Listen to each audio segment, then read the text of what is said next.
pleasure today to continue our series, the transplant education series that we have here every month. And today we have the privilege of having Dr. Ramesh, Mayur Ramesh, who is on staff in the Infectious Disease Division within the Department of Medicine at Henry Ford Hospital. Many people know Dr. Ramesh, a wonderful person, a great expertise in transplant infectious disease and immunology and immunotherapy with a great wealth of knowledge. He did his medical education in Chennai in India, and then continued on with more education at Quant University here, both in internal medicine and infectious disease. He was mentored by some terrific individuals who are experts nationally in transplant immunology and immunotherapy, and he kind of overlaps with immunology and infectious disease. And he's also known to many as the person who popularized fecal transplantation, if you can believe that. And this is actually an area that is an emerging science that has amazing benefits and salvage situations. Today, however, he's going to be talking to us about viral load monitoring, both in CMV and BK virus. Dr. Ramesh, thank you. Thank you, sir. Thank you very much, sir. So the reason why we decided to do this talk is because we are bringing a new platform for testing CMV and BK viruses starting April 1st. So we wanted people to be able to interpret the results correctly. So that's the main reason. And we have our clinical microbiology lab director, Dr. Leonard Samuel here, who will also complement this talk in a little bit. So some of the objectives of the talk are questions. What is the best test for diagnosis and monitoring of CMV or BK virus infection in a transplant recipient? What are the clinical indicators for viral load monitoring in CMV BK virus in a transplant recipient? Is your assay of viral load monitoring better than ours? What is the utility of international standardization of viral load monitoring of CMV and BK? What are the potential pitfalls in interpreting viral load results of CMV and BK virus? So if you look at CMV seroprevalence in the United States, it's only about 50%. The seroprevalence increases with the age. In developing countries and depressed socioeconomic conditions, the CMV prevalence is much higher, to the magnitude of about 85% in certain countries. So the CMV genome, once it gets into the body, it can be present in many nucleated cells of the body. So naturally, organ transplant is a potential source of transmitting CMV from the donor to the recipient, particularly if the recipient is negative.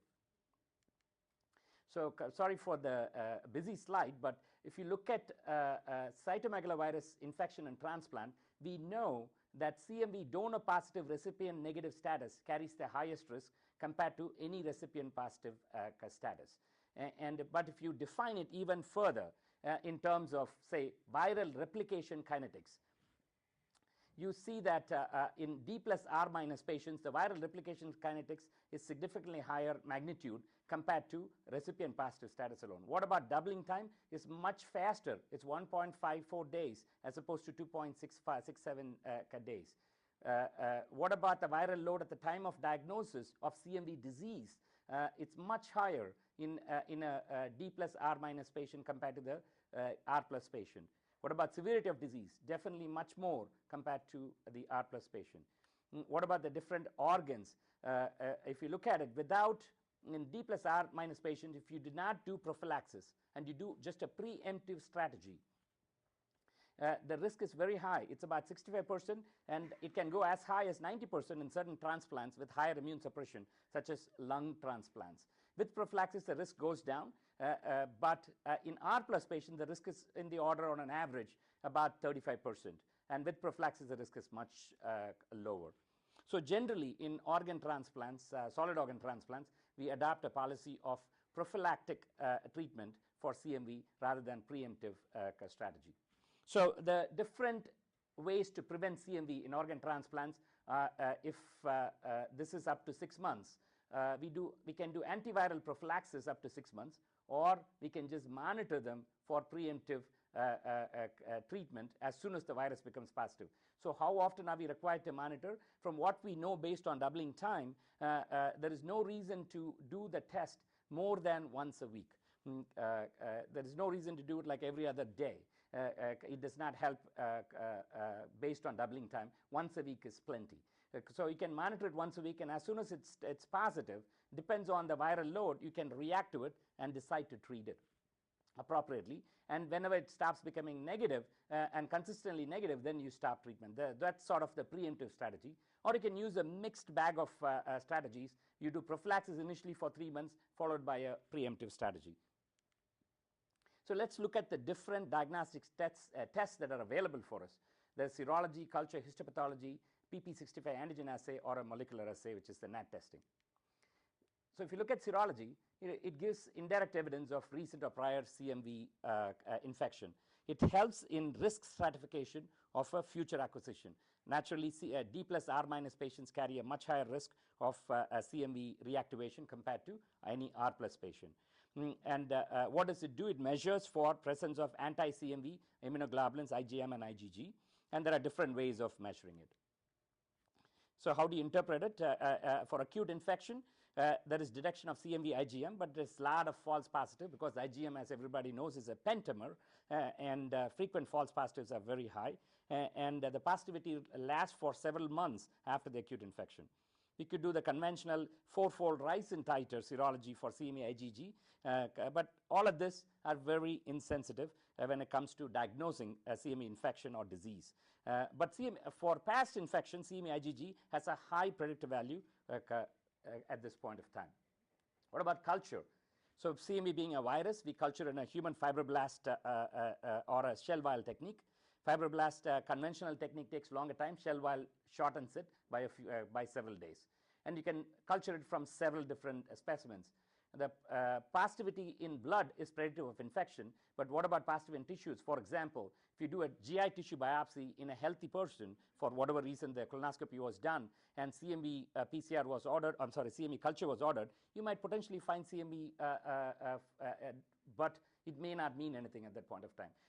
So it depends on the tissue, and frequently if you do CMV culture and BAL, if it is clinically relevant, it's meaningful, otherwise a lot of times it's not. And conventional cultures takes 1 to 6 weeks, shell vial takes much shorter, still very insensitive. What about histopathology? We look for presence of inclusion bodies or immunohistochemical staining for a CMV. Very useful in tissue invasive disease, and if you have a positive tissue culture and you have and if you have a inclusion body, then it makes the tissue diagnosis much more favorable or much more definitive. And it's very useful in compartmentalized disease. It's very well known that a certain percentage of CMV disease, particularly the GI disease, will have frequently absent or very low level viremia, whereas you can have a pretty significant disease in the GI tract. So diagnosing that is very useful in this setting, but otherwise very limited role still. What about antigen assay? Before the advent of NAT testing, we had antigen, the PP65. How do you measure it? In peripheral blood PMNs by specific fluorescent added monoclonal antibody targeting CMV protein, namely PP65. That's how we measure it. Results available in 24 hours. How do you interpret it? Positive results are interpreted by a number of stained cells per total number of cells counted. So it had a reasonable correlation with viremia and development of active disease, but it's very labor intensive, and it's not very sensitive in setting of neutropenia, for example. So coming to NAT testing, this has changed CMV management strategy significantly and is currently the preferred method of rapid diagnosis of CMV after transplantation. And it's the most sensitive method for CMV diagnosis. What does it do? It uses PCR technology to detect minute amounts of viral nucleic acid material in a clinical sample. Caveat is CMV latency in nucleated cells may be picked up as well. For example, if you use whole blood assay compared to plasma assay for checking CMV, you will have a higher viral load because you will pick up some CMV latent DNA as well. So it's important to understand what sort of assay we are using.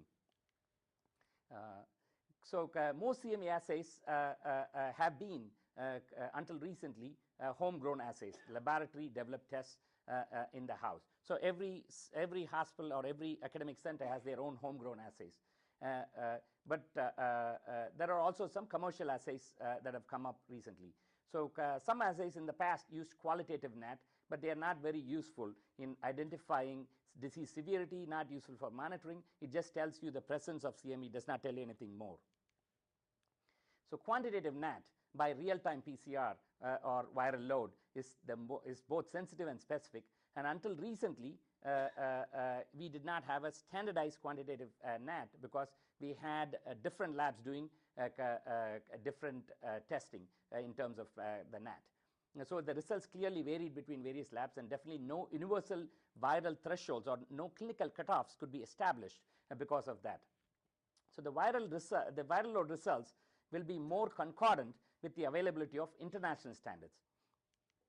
So what is the utility of viral load measurement? Certainly it helps with risk assessment. For example, viral load correlates with the severity of infection and disease. Higher the viral load, higher the severity.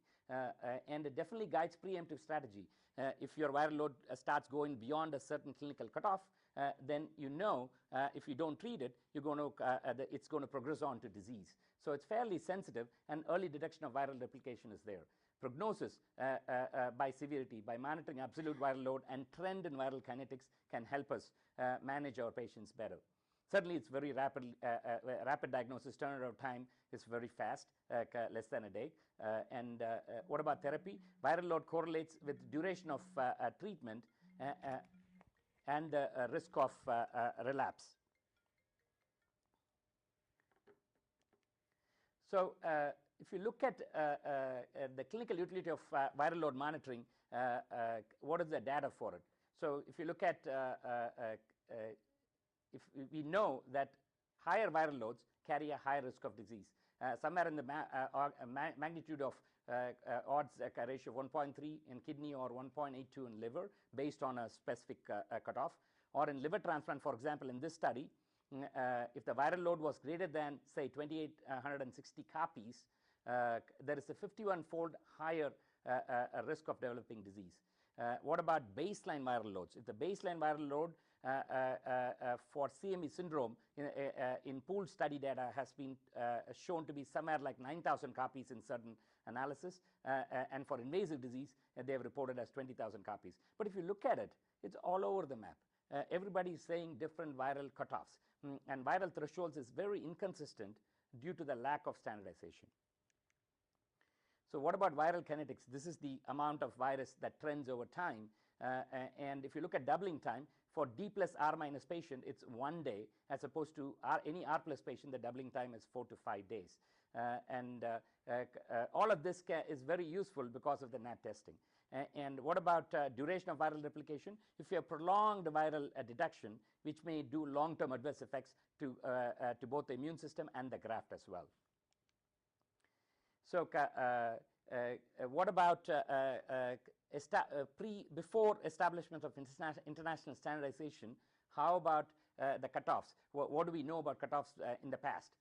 So there were numerous studies done in solid organ transplant and hematopoietic stem cell transplant. If you sort of look at some pooled data in solid organ transplant, some studies indicate that if your cutoff was at least 6,300 copies per ml of plasma, then your chance of developing clinically meaningful CMV syndrome or disease is higher. In liver, it seems to be slightly lower. All we know is higher viral load is equal to higher risk. What about hematopoietic stem cell transplant? It's all over the map. It's about 1,000 copies to 10,000 copies. And some people have said that this is the meaningful cutoff. Some people have said this is the meaningful cutoff. So, and what about centers which use whole blood versus plasma? Clearly, whole blood over-detects compared to plasma, and this detects some latent genes as well. So all of this confuses the molecular assay. So, and now, in addition to homegrown platforms, now we have some commercial platforms as well available. The one that we are using in Henry Ford starting April 1st of 2015 is the COBAS AmpliPrep COBAS TACMan CMV test by Roche. And this was approved by the US FDA for the first test to be approved by US FDA for viral load monitoring in patients receiving antiviral treatment for CMV disease. What is also interesting is that these guys used a calibrator, which is internationally standardized, which we'll be talking about in a minute. So it doesn't matter what assay you use, your local homegrown assay, or if you use a commercial assay. And there are several other commercial assays such as the Abbott assay or the QIAGEN assay. So whichever assay that you use, we know the viral results are variable among various labs. So if you look at this study by Pang et al., what they did is they sent standard samples which have the same viral copy numbers to different labs across the country, and some of them used commercial assays, some of them used homegrown assays. For example, if you use the homegrown assay in blue, for example, you can see the log number variation is significant, quite a bit in this. If you put it in a different way, if you use homegrown assays, you can see each color is a different lab. And if you look at it, it's all over the place. It's all over the place, particularly in the lower level of detection. It's completely discordant. What about a well-known commercial assay, which is not internationally standardized yet? If you use that at this point, in the lower level of detection, there is definitely significant discordance at this point of time. So there is significant variability. So what does it mean clinically for us? For us, the need to use the same lab for CMV testing is significant because of all this variability. So the patient has to come back to us to get tested if we have a clinical cutoff in our own lab, as opposed to some other lab. So, or if a patient goes from one lab to another, it's significantly difficult to interpret CMV viral load results because of this. And certainly, with significant variations in viral loads, you definitely cannot define clinical cutoffs. So what are the reason for these variations? Obviously, the blood compartments. If you use whole blood assay versus plasma, clearly whole blood has a higher viral load compared to plasma. What about the techniques? Even pipetting techniques matter. How do you extract your nucleic acid? That confounds between different assays. What about the PCR instrument? Everybody is using different instruments, and each one matters. What about the amplification targets and the primers for that? Everything is different. All of this confounds. But the most important confounder is the calibrator. So this is the calibrator is the one that you use, say, for example, on a weekly basis to calibrate your PCR assay to create a linear standard. That's what you do. And unfortunately, there are different calibrators available.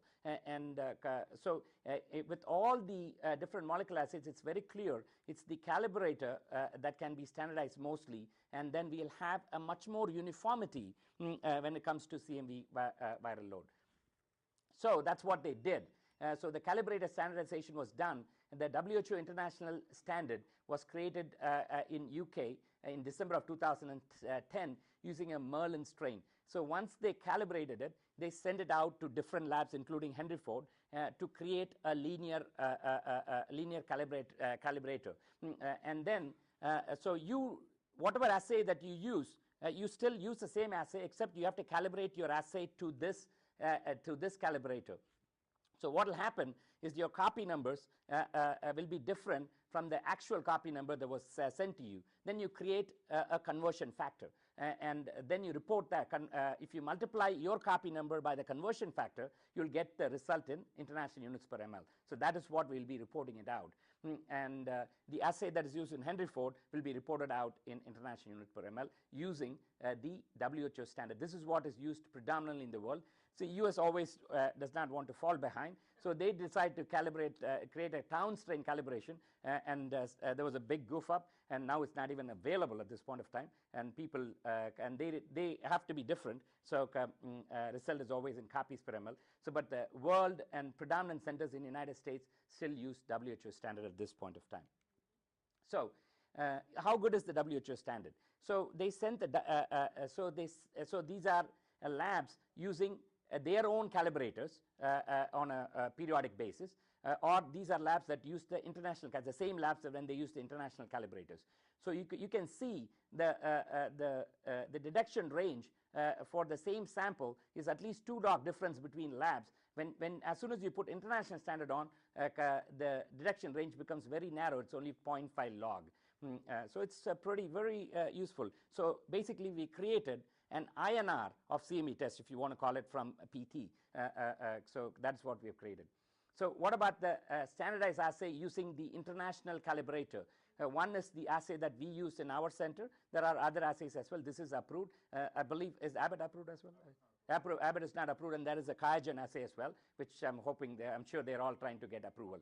It's just that each one has a different sensitivity, about 150 copies or 137 IU per ml, and the Abbott is even slightly lower, about 20 copies, and there's a different linear range for the Roche assay compared to Abbott assay. This has only been studied with plasma. Abbott has been studied with plasma and whole blood as well. And there is still obviously some homegrown assays at this point of time who use international standardization for calibration. So now that you have an assay, now that you have international standard, so if you compare two CMV PCR tests calibrated using the international standard in kidney transplant recipients, are they going to produce concordant results? So in this study, what they did is a small number study, 57 specimens, and they did in-house assay versus the standard assay, both of them using the same international WHO calibrator. And if you look at, this is the expected line of detection, they are pretty congruent, they are pretty concordant at this point of time. But if you look at the lower level of detection, the standardized assay, which is a Roche assay in this setting, was able to detect more compared to the homegrown assay, which was detect less number of samples. But we don't know what it means. In a very low copy number, in this one, is it clinically meaningful? Does it even matter? We don't know at this point of time. What if you use different sites? So if you use if they use local calibrators and different labs, there is significant variation. As soon as the different sites used the same international calibrator, you are using a standard assay in the setting CAP-CTM, everything falls pretty similar. So it's very concordant results are being obtained. So yes, we have created the INR of INR equivalent of a CME test. So now, can we define standardized viral load thresholds to initiate and manage CME in transplantation? So what has been, since this has been around since 2010, has any studies said some sort of standard? This is one of the early studies. What they did is they did prospective cohorts of CMV recipient positive kidney, liver, and heart transplant. So these are moderate risk patients for CMV reactivation. So first, they don't know what is the best cutoff, so they sort of guessed at different cutoffs, and they created what is considered as derivation cohort. And the derivation cohort, they created sensitivity and specificity for development of CMV syndrome and disease, and with appropriate positive and negative predictive values, using different copy numbers or different IUs rather. In fact, I shouldn't say copy, different IUs. And then they felt this IU per ml is the appropriate, which gives the most sensitivity and specificity, and they put that in the validation cohort for the next several months. And when they did, or next year rather, one more year, then they did validation cohort, they found pretty good sensitivity with a good negative predictive value as well. So it seems to correlate very well. And in the same study, they had 18 patients with CMV disease, and they found that this number seems to be a number beyond which there is a high risk for CMV disease. But these are all small number studies. We still need to do research in this to find out what is the true clinical cutoff. What about other studies? So in the past, what has happened is when they did PP65 antigenemia, they saved some specimen samples. So using the same specimen samples, people did the blood for CMV NAT using the CAP-CTM or the Roche assay. And what they found out is if your viral load cutoff is beyond 2275, you clearly are not going to have a self-recovering illness. You will definitely need antiviral therapy. So this is when they went back and looked at some data. But once again, small number of patients. What about primary mismatch, which carries a higher risk of CMV reactivation? So when they looked at 39 high-risk CMV D plus R minus SOT transplants, and they were monitoring weekly CMV NAT for 3 months, and then Q2 weeks for 6 months, and then monthly one year after. About 5 patients, small number, 5 patients developed CMV disease, and all 5 of them had viral load greater than 1500. So it seems like the viral load cutoff for a primary mismatch is slightly lower for development of disease compared to the moderate risk, any R plus recipients. But once again, can interpret results much because these are all small numbers. So what about GI disease? We know GI disease is not the same as other diseases because we can still it can be still negative in viremia. What about the using the international standard standard assay? Is it good enough to detect GI disease? So if you look at this is only a small number, 20 patients. If you look at moderate risk category, it's the sensitivity is lower, 72%. So all of them had GI disease, so it's definitely lower. So for compartmentalized disease, the problem is related to the disease, not the test. So because the disease is compartmentalized, the test, it's not the fault of the test. So another, this is done in Mayo. What they did is they tried to find out if baseline CMV viral load, will it be a marker for faster CMV resolution? So what they did is they categorized into two groups: viral load less than 18,200 IU per ml or viral load greater than 18,200 IU per ml. And they looked at CMV, all CMV disease or CMV syndrome or invasive disease. Unfortunately, the rates of viral decay at day 7, 14, and 21 were not associated significantly with clinical disease resolution.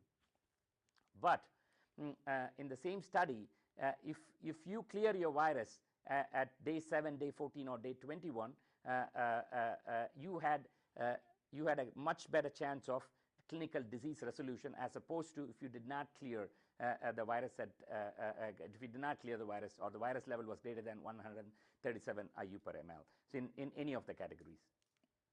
So in summary, for CMV, what is the best test for diagnosing monitoring of CMV infection and transplant recipients? The standardized and more specifically the WHO international standardized calibrator using CMV QNAT testing is the answer.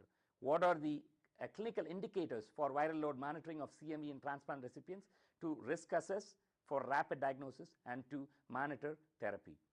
Is your assay viral load better than ours? Always. My assay is always the best. But having said that, looks like everybody's assay is going to become sort of equal. So what is the utility of international standardization? It clearly avoids the need to use the same lab for viral load monitoring. So it definitely gives benefit for our patients.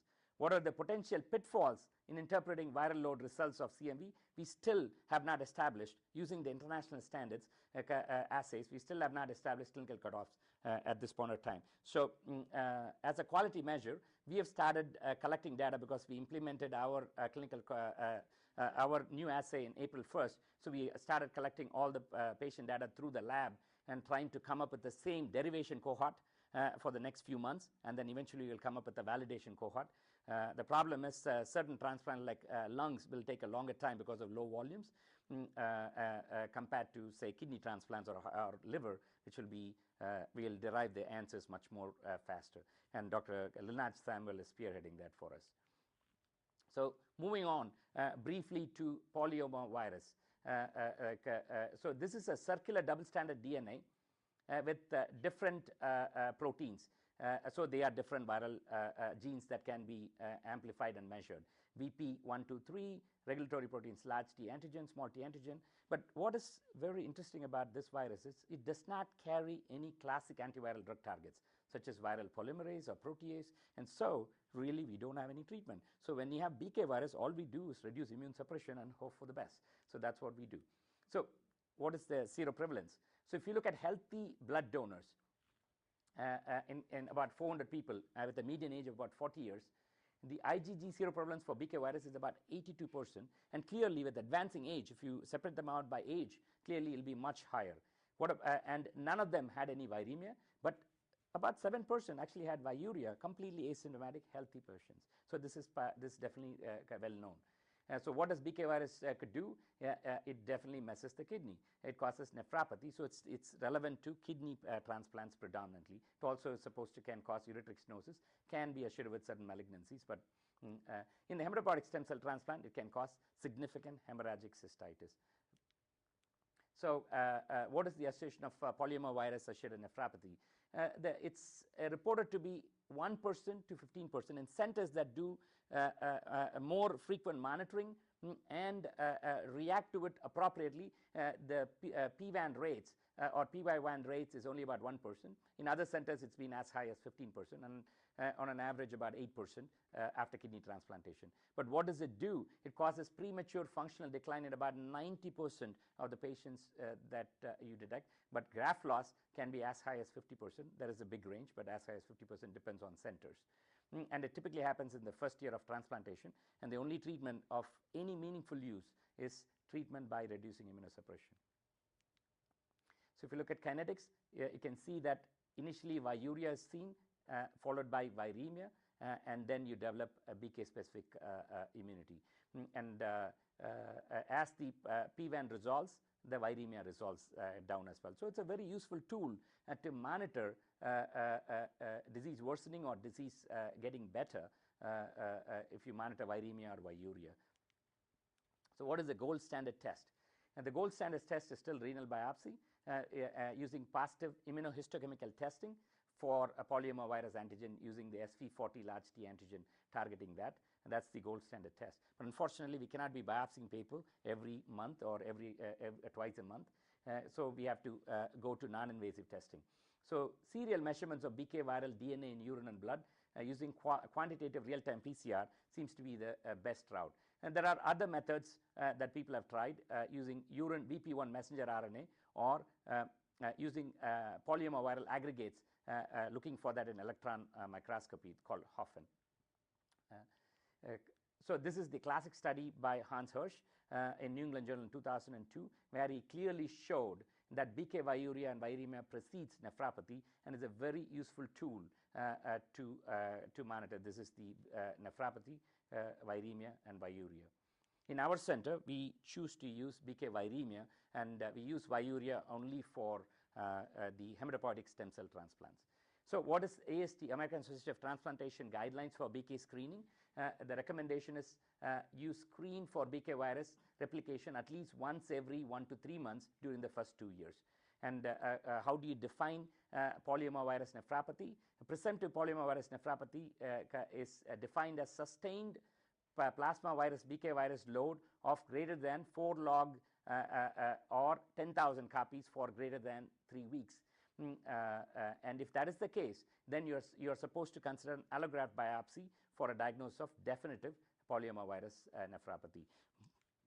So this is the schematic that they recommend, either using viruria or viremia, and based on sustained viral copies, you make a plan of what to do. So that's what they recommend. But once again, just like CMV, there is no US FDA-approved standards for measuring BK viral load. So everybody's assay is completely different. So how can we create a cutoff recommended by a national society recommending a guideline of 10,000 copies when you don't even have a standardized assay?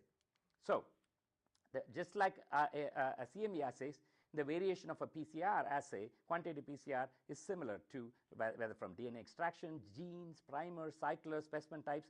Plus in BK, additionally, compared to CMV, there are several different BK genotypes that behave differently. So in this study, what they did is just looking at antigen targets, for example. If you look at large T antigen, if you measure that using the same sample, if your assay measures large T antigen compared to VP1 gene target, there is clearly a log difference between each of the samples tested. So completely completely different assays. So in September of 2011 at Henry Ford Hospital, we had a change in plasma BK viral PCR assay. So we decided, and we have to do laboratory validation of this assay, and Dr. Samuels did all this work. So let's call A as the commercial assay that we used to do, called that was sent to obviously Mayo Clinic, and their primers were directed against the large T antigen gene, which is the conserved sequence specific for BK virus, and their ranges was 500 to about 5 million copies. But the problem is the assay was not even reliable below 5,000 copies, and that was the assay that we were using before. And then we switched to this new assay, which targets VP1 gene segment, It had a very good range, and is also very sensitive assay to 2.7 to 6 logs, 500 to 10 to the power of 6, 1 million copies. To compare these two, we wanted a third comparison, so we sent to Arup Laboratories, and that is similar to HFH in terms of the checking the VP1 gene segment, except their DNA extraction methods and all those things are different compared to our lab. So we divided the specimens into 3 and sent it out to these 3 different laboratories. So a total of 20 sets of assay A and B were done. A is Mayur, B is in-house, and based on the sensitivity, 11 samples of the assay A and none in assay B were below the level of detection. So assay A was very insensitive as expected compared to assay B, which was able to detect. In 10 out of the 20 tests, there was a log difference between the assays, so there was considerable variation. So 8 samples actually were tested using all 3 assays, and here is the results. Actual, these are raw results. And if you look at the actual results, a lot of times this is undetectable in the Mayo Clinic assay. This assay and this assay had significant concordance, and at least a 0.8 to 1 log difference between most of the tests was there. So this is the degree of variability between different laboratories testing. So what is needed is urgent standardization of various BK viral assays needed. So what is the WHO standardization happening at this point of time? So Leonard Samuel participated in the BK virus WHO international standard that was sent to them, and they already sent out the after they tested in our platform, they sent out the results to UK, and similarly they are all waiting to find out how to validate that international standard. So that's what is happening at this point of time. So we already involved with the WHO international standardization. And so once we establish the international standard, we still have to establish universal clinical cutoffs, so we can meaningfully say, okay, you know what, if the virus number goes beyond this, we do this, or if it goes beyond that, we definitely have to do something. So until this is done, we cannot do this. Until that time, we have to establish our own clinical cutoffs using and use the same lab for repeated monitoring. Okay, just one word about early intervention. So as I said, if you are able to detect your BK viremia early, you should also react to it early. There are multiple studies done by at least 4 different, here there are 4 different studies, which reacted early. For example, if the BK virus started to become just detectable, they don't sit back. They actually do something about it. They won't cut the immune suppression drastically, but they cut the immune suppression somewhat. And each one had their own schema of doing it. And what did they achieve? The important thing is, what about graft loss? None of them had a graft loss except for this group, which had just 1 graft loss. What about acute rejection? There was 1 here, there was 3 here, and 4 here. So the simple message is, as soon as you start detecting BK viremia consistently, number 1, we have to have a standard schema on every single patient to monitor BK virus regularly. And as soon as you start detecting viruses, we repeat the viruses every 2 weeks from there on, and you react to it. You react to it by adjusting immunosuppression appropriately, and there's no better than our kidney transplant team to decide that and what to do with appropriate immune suppression. Obviously, it's a million-dollar question in terms of what is appropriate immune suppression, because our population is slightly different. We have a higher PRA score population. We may get more rejection, but nevertheless, we got to do something. Otherwise, we will lose a lot of grafts to BK. So in summary, BK, unlike CMV, there is significantly variability, and we still don't have standardization yet, and there's no effective treatment. Only gradual immune suppression reduction is safe, and we have to monitor for rejection. You have to screen blood and urine periodically for clearance of BK viremia. And outcomes are good if you detect early and do intervention early. Outcomes are poor if you detect late, and once renal dysfunction happens, it's really bad. So thank you. At this point, I want Lenaj, since he's using the platform, and before I answer any questions, I want Lenaj to talk about interpretation of quantitative molecular assays for just a couple more slides, if that's okay.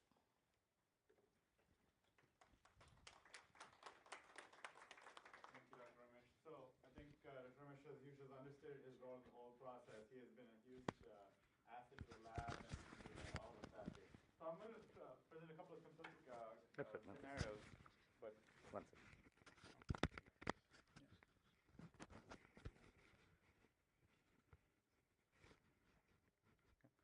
So I'm going to present a couple of scenarios. But first, typically there's a lot of variability in viral load assays, especially near the lower end of the assay range. People assume that just because an assay is molecular, it's very precise. That's not really true. And it's not the fault of the assay alone.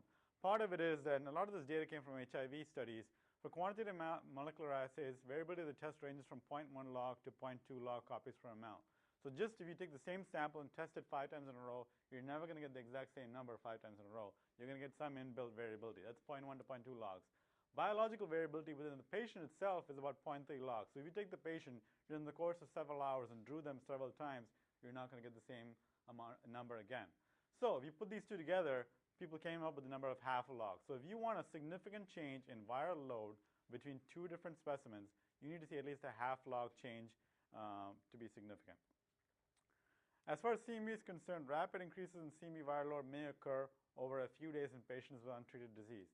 Once therapy is initiated, the ideal interval for monitoring is weekly because the half-life of CMV DNA in plasma is 3 to 8 days. So testing every day or every other day doesn't really give you the kind of changes you want to see. You've got to at least wait for the therapy to take effect and changes to come into place. It is not uncommon for CMV viral load to increase in the patient for a few days after initiation of therapy, so you might give the false presentation of failure in therapy when the fact is you just need to wait a few more days. So just another simplistic case presentation. Patient presents 3 months post-transplant with a CMV viral load of 50,000 copies per ml. Next day, the resident reorders the test. Patient is retested and has a viral load of 100,000 copies per ml.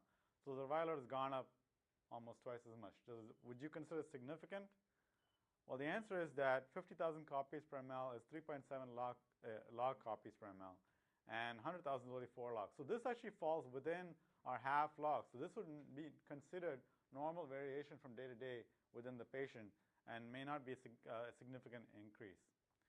So we were running, as Dr. Ramesh mentioned, we were running the QIAGEN assay. We switched to the new FDA-approved Roche assay, and the assay has several advantages. We previously had a range of 500 to 1 million copies per ml. Our new range is 137 to 9 million copies IU per ml. So now we're using the WHO standards, so we're reporting international units per ml, and our limited detection is better.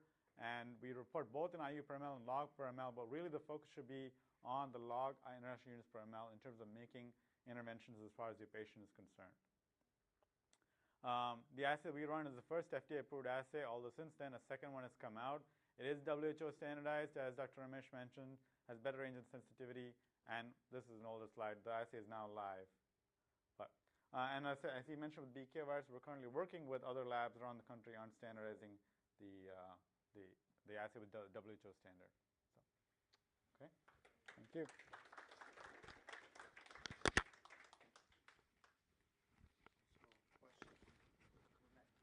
So, a question for you. Since we have the ability to use CMV viral testing, and the cost of Valsay is so prohibitive for many patients, would you consider a non-Valsay prophylactic protocol with serial monitoring to obviate the cost? Obviously, you will not detect compartmentalized CMV, but since that's a small percentage, and even the plus-minus patients only have 1 in 7, so probably about 15% to 17% syndrome/viremia. You know, 65%. 65%. 65%. So for the primary mismatch people, it'll be very, it's probably not a good idea because the risk of reactivation is much higher, like 65, order of magnitude of 65%. But having said that, there are centers still for primary mismatches and any R+ patients, they still use preemptive strategy. In India, for example, 100%. It's too expensive. 100% preemptive strategy. They do very well. So what is different between this side of Atlantic and the other side of Atlantic is we over-immune suppress people. In India, you would think things will get screwed up significantly. Their immune suppression, surprisingly, is not that bad. And they seem to do okay, for at least kidneys. At least seem to do kidneys. And clearly, if you look at the Swiss cohort data, which Hans Hirsch is involved in significantly, and their OI rates are significantly lower, including CME rates. So there is something, this entire side that we are doing is different. So we need to come up with, so to risk stratify people even further, like on Saturday, Dr. Dipali Kumar gave a talk where she said, if you use pre-transplant and then subsequently post-transplant CMV, like the TB quantiferon gold, can be, if you do CMV quantiferon gold or ELISpot, measuring T cell function against CMV, maybe that'll risk quantify it even better. So you don't have to necessarily treat everybody with Valcyte or an appropriate this one. So clearly, we are overdoing it. Absolutely, I agree with you. So we are overdoing immunosuppression, or And both. yes. So I mean, I think, you know, as I'm hearing you talking, I'm not sure how much the testing is per test and so forth as far as cost management is concerned. But you know, since we have such a high Medicaid population, especially for livers, probably more so than kidneys to some extent, the question becomes is if it's a cost. I mean, it's a lot of money. It's like $2,000 a month, which, you know. So there are some, I didn't put slides because this was a different talk. So if you look at CMA management strategy, Camille Cotton from Mass General, she gives the best talk. And Camille Cotton has looked at some data and looked at things. Very small number studies done looking at in the D plus R plus patients. They looked at preemptive strategy versus prophylactic strategy. And prophylactic strategy at the bigger scheme of things for every QALYs that you obtain, it gained about, if I remember correctly, about $29,000. So prophylaxis turned out to be superior. This one, but for all small number studies, so this one. But if you look at most centers in the United States, I would say about 95% of the centers, we do prophylactic strategy at this point in time. In bone marrow, for example, they don't have the luxury of using Valcyte or ganciclovir because it's going to screw up their bone marrow. As soon as we find out the drug, which we are looking into, like brincidofovir CMX001, and once that is approved, oh, believe me, prophylactic strategy will be the way to go. But yes, it adds to the cost. What is not known is what is the true NNT. Number needed to treat is definitely not known, but I think we need to assess, at least in solids, we have the luxury of assessing their T cell function a little bit better using CME-specific T-spots or something. This is coming. It's actually coming very soon. And once we do risk stratify people better, we'll clearly use less drugs. I agree with you 100%. Question?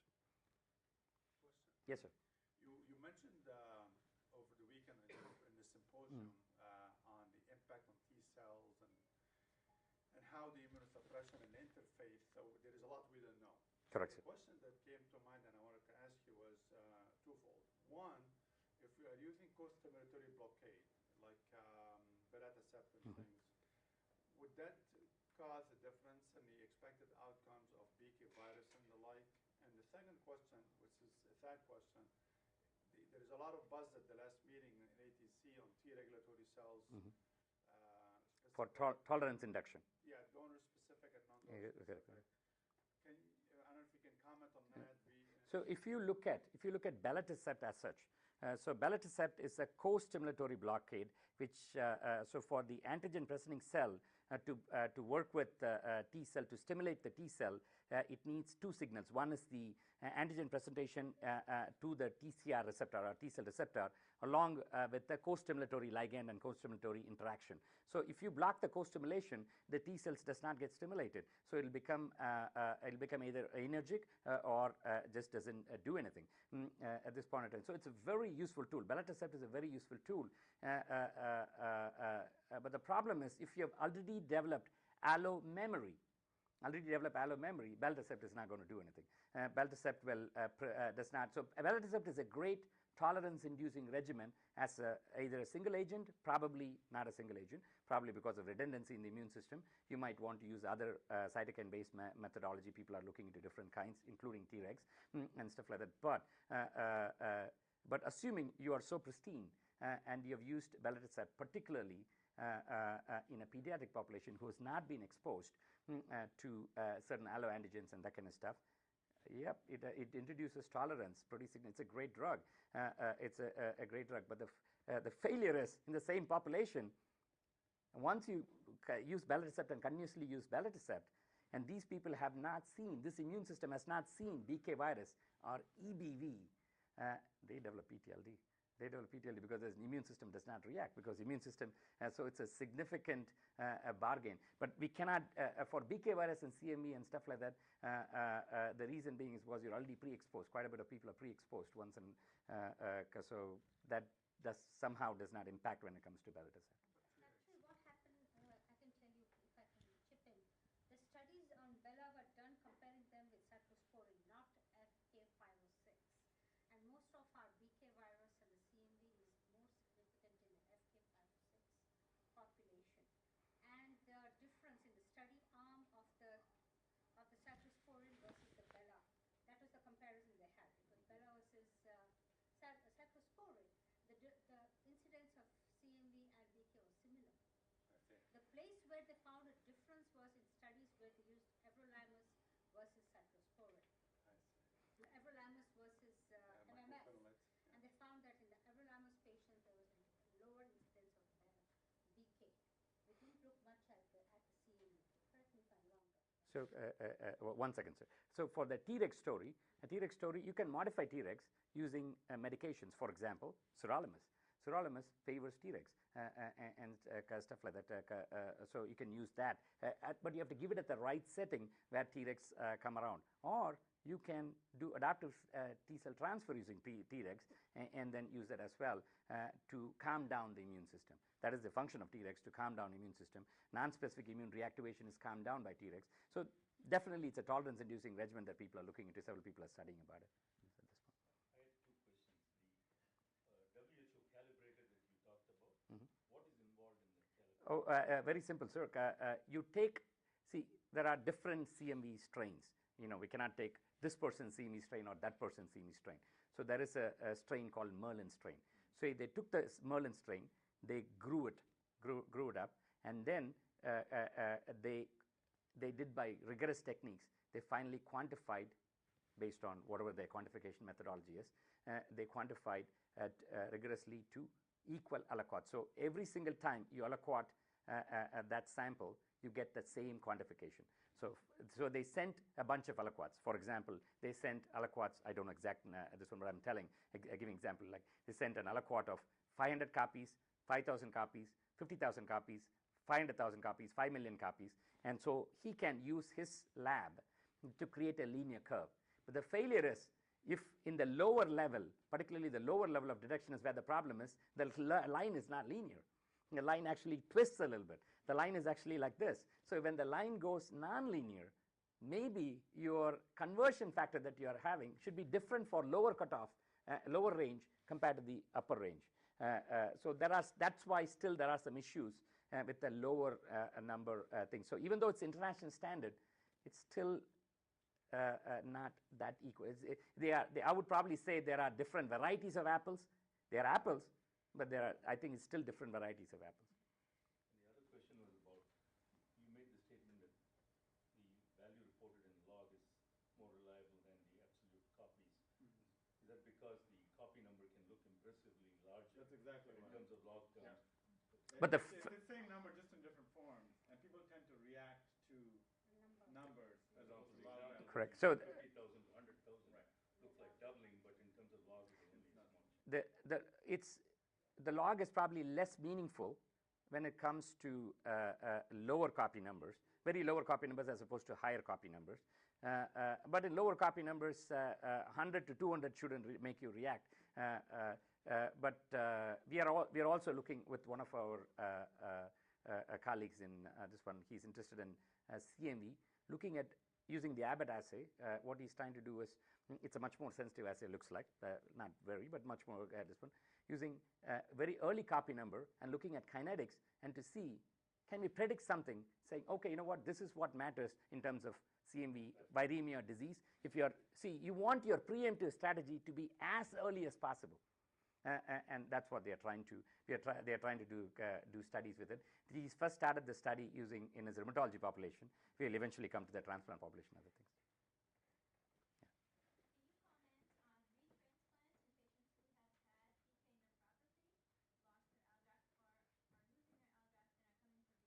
Yeah. It seems like you're okay to do because people have done things where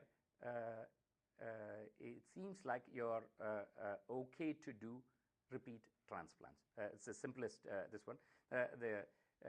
People are trying to do BK virus T cell function, if you want to call it, T cell function, to see does it help us direct yes or no, and stuff like that. So, because we all carry BK virus, quite a bit of us carry BK virus. So our recipients are probably BK virus anyways. They are positive. It's not like this one. So what we don't know is that initial insult, that triggered that cycle of BK virus and stuff like that. But there are centers in the world, particularly Hans Center in Switzerland. He doesn't lose a single graft to BK. Either that or he's not reporting to us.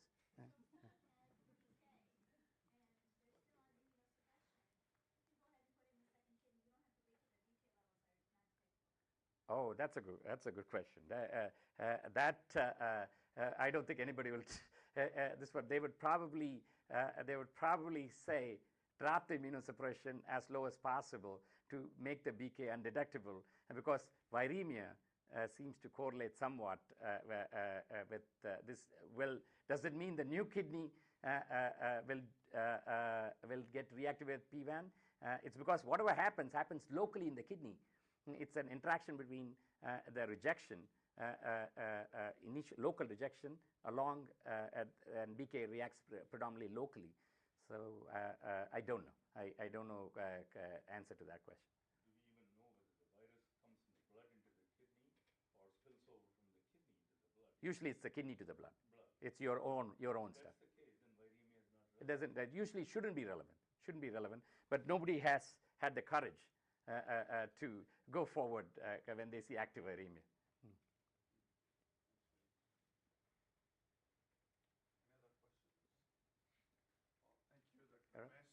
Well, thank you, Dr. Ramesh, and I appreciate Thank you.